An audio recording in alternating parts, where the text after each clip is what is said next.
अब इसके बाद कौन सा मेथड है, तो आगे जो मेथड है वो है एनुमरेटर मेथड, है ना। अब ये एनुमरेटर मेथड क्या होता है, देखो ये मेथड ना क्वेश्चनर मेथड का ही थोड़ा एडवांस है। अभी क्या होता है, अभी जो क्वेश्चनर मेथड में आपने क्वेश्चनर बनाया और मेल कर दिया, है ना। तो जनरली क्वेश्चनर मेथड है, अगर आपका जो इन्फॉर्मेंट है वो एजुकेटेड है तो वो पढ़ लिख के उसको जवाब दे देगा। लेकिन यूनिमरेटर मेथड में क्या होता है, आप क्वेश्चनर बनाते हो क्वेश्चन, लेकिन डायरेक्टली उस पर्सन को नहीं भेजते हो। इसमें आप एक इन्यूमरेटर रखते हो, उसके पास आप क्वेश्चनर भेजते हो और वो उस क्वेश्चन को क्या करता है, सामने वाले से पूछता है, यानी कि एक मीडिएटर आ रहा है इसमें, है ना। तो यही है under the enumerator method, the enumerator take the questionnaire and personally visit informants. क्या बोल रहा है कि एन्यूमरेटर जो होगा वो एक पर्सन है जो आपसे इंफॉर्मेशन लेगा, यानी कि इन्वेस्टिगेटर से, और किससे विजिट करेगा, वो इंफॉर्मेंट से। Ask question for them and note down their replies, और क्या करेगा, उससे क्वेश्चन पूछेगा और उनके रिस्पॉन्स को नोट कर लेगा। एज एन यूनिमरेटर, ठीक है ना, is a trained person who collect information and performs field work related the collection data. अब क्या हो रहा है, देखो क्वेश्चनर आपने डायरेक्ट भेजा नहीं है, उस पर्सन को नहीं भेजा जिससे इंफॉर्मेशन लेना है ना। तो ये ऐसा मेथड है जहां पर इन्वेस्टिगेटर, है ना, जहां पर इन्वेस्टिगेटर और रिस्पोंडेंट्स और रिस्पोंडेंट्स इनके बीच में क्या आ जाता है, इनके बीच में आ जाता है, ये क्या होता है, एनुमरेटर, ठीक है ना। अब ये क्या कर रहा है, इन्वेस्टिगेटर अपना क्वेश्चनर इसको देगा, क्या देगा बेटा, क्वेश्चनर दे देगा, है ना। और ये इनसे क्या कर लेगा, उस चीज की इंफॉर्मेशन ले लेगा, कलेक्ट करेगा इंफॉर्मेशन, क्या करेगा बेटा, कलेक्ट करेगा। तो ये क्या हो गया, इसके बीच में एक मीडिएटर हो गया दोनों के बीच में, है ना। तो ये क्या हो जाता है, इनोमिनेटर मेथड है ना। तो और ये भी नहीं कि ऐसे लोग नहीं होते, काफी ट्रेंड होते हैं, इनको इन्फॉर्मेशन निकालना आता है ना, और इनको हम ये क्वेश्चन देके इन्फॉर्मेशन ले लेते हैं। तो ये क्या मेथड होता है, एनुमरेटर मेथड होता है ना। चलिए आगे देखते हैं एनुमरेटर मेथड को, क्या क्या मेरिट्स हैं इसके। पहला है अनएजुकेटेड पर्सन, तो क्लियर है, अगर मान लीजिए आपकी जो रिसर्च फील्ड है या रिसर्च का एरिया है, आपको जो इन्फॉर्मेशन लेना है वहां पे लोग ज्यादातर अनएजुकेटेड हैं, तो फाइंड है कि आप अपना क्वेश्चनर अगर उनको डायरेक्ट भेजोगे तो रिस्पॉन्स नहीं कर पाएंगे, समझ ही नहीं पाएंगे। तो आप वहां पर अपने एनुमरेटर को भेज देते हैं, वो उनसे उनके कंडीशन के अकॉर्डिंग क्वेश्चन क्या कर लेता है, कलेक्ट कर लेता है।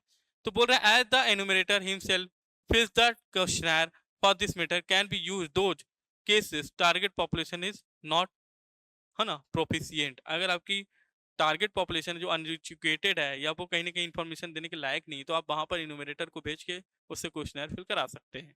ये इसका बेनिफिट है। फिर सेकंड बेनिफिट क्या है, असिस्टेंस।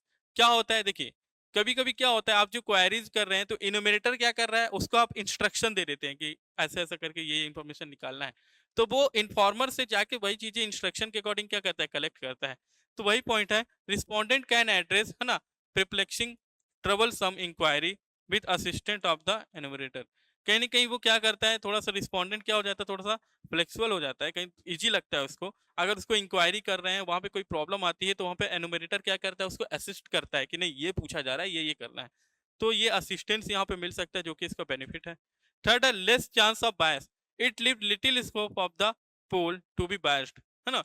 यहाँ पे पर्सनली जो पार्शियलिटी कर सकते हैं वो थोड़ा सा कम हो जाता है, ऐसा नहीं कि पूरी तरीके से नहीं होगा, होगा लेकिन इसका लेवल कम होता है। क्यों, क्योंकि सिंपल सा इन्फॉर्मेंट्स जो है वो एनुमरेटर को बता रहा है, और एनुमरेटर को वही बता रहा है जो एनुमरेटर उससे पूछ रहा है, और एनुमरेटर ने आपके ही क्वेश्चन उससे पूछे हैं।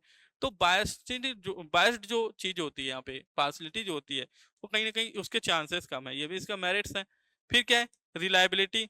अब क्या होगा, डाटा रिलायबल होगा और करेक्ट होगा। क्यों होगा रिलायबल और करेक्ट, सिंपल सी बात है, आपने इन्यूमरेटर को रखा है, आपने उसको बता दिया है, तो वो क्या करेगा, आपके ही अकॉर्डिंग इंफॉर्मेशन कलेक्ट करेगा, तो थोड़ा सा रिलायबल तो रहेगी और करेक्ट भी रहेगी।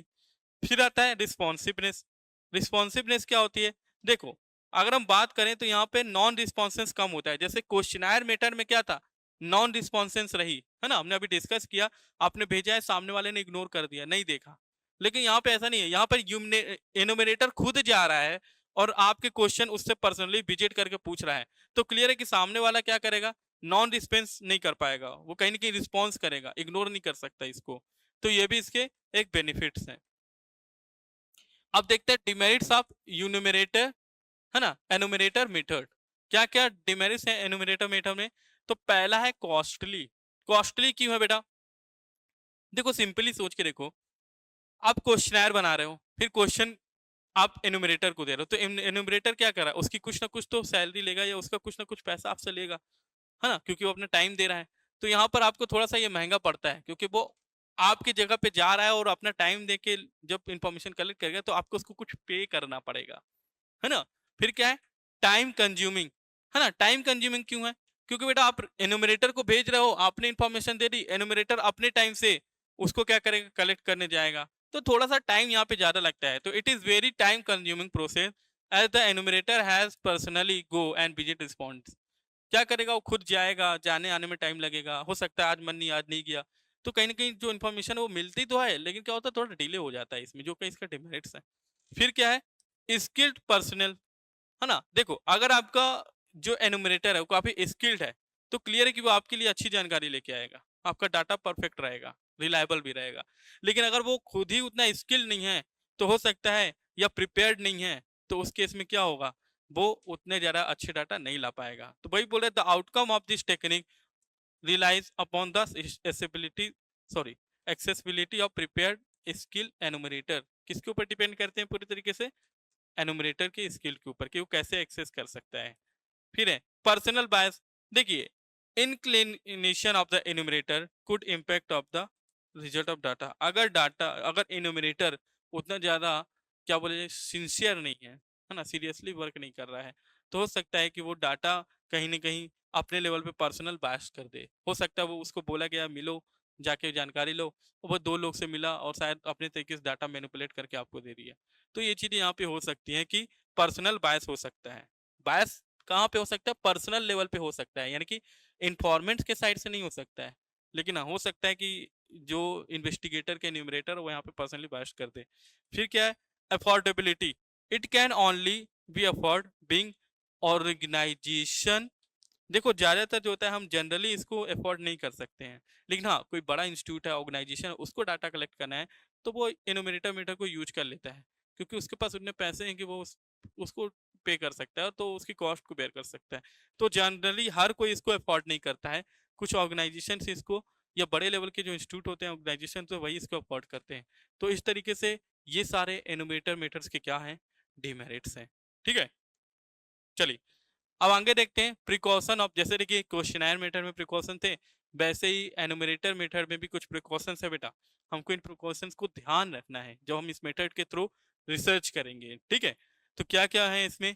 पहला, it is necessary for enumerator to be person, है ना, high integrity and should be properly trained. पहली चीज तो ये देखना है कि जो भी आपका एनुमरेटर है वो स्टैटिकली टूल्स का अच्छे से यूज करना जानता हो, कि क्या क्या स्टैटिकल्स के टूल्स हैं, उसको नॉलेज हो कि डाटा कैसे कलेक्ट करते हैं, क्लासीफाई करते हैं, प्रेजेंट करते हैं, जो कि हम सीखेंगे अभी आगे, हमारे स्टैटिक्स में यही है ना।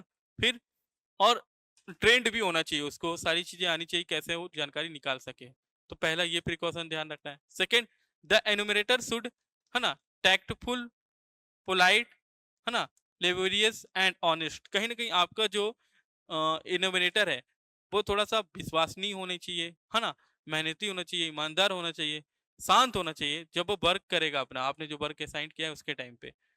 तो ये भी देखना है। फिर थर्ड देखना, it is also important that the informant is properly educated. आपको ये भी देखना है कि एनुमरेटर जो है ना, वो उसके साथ साथ इन्फॉर्मेंट जो है वो प्रॉपरली एजुकेटेड है या नहीं, ऑब्जेक्टिव फॉर द इन्वेस्टिगेशन, आपके इन्वेस्टिगेशन ऑब्जेक्टिव के रिकॉर्डिंग। फिर देखना है आपको, the enumerator work should be timely tabulated. आपका जो एनुमरेटर है, आपने जिसको रखा है कि वो एक्सप्लेन करेगा और डाटा कलेक्ट करेगा क्वेश्चनर्स के थ्रू, तो वो कहीं ना कहीं क्या होना चाहिए, टाइमली एबुलेटेड होना चाहिए। उसको हमको चेक करते रहना चाहिए कि वो वर्क काफी इफेक्टिव कर रहा है या नहीं, उसका एबुलेशन वर्क काफी अच्छा है या नहीं, है ना। फिर the questions of a schedule should be simple, clear and small. ध्यान रखना है हमको कि क्वेश्चन क्वेश्चन बना रहे हैं, क्वेश्चनर बना रहे हैं, तो एनुमरेटर को आप क्वेश्चन दे रहे हैं, लेकिन वो सिंपल होना चाहिए, क्लियर होना चाहिए, स्मॉल होना चाहिए, ताकि उसको भी ज़्यादा ज़्यादा दिक्कत ना हो सामने वाले इन्फॉर्मेंट्स को बताने में या उसके बारे में एक रिस्पॉन्स लेने में, ठीक है।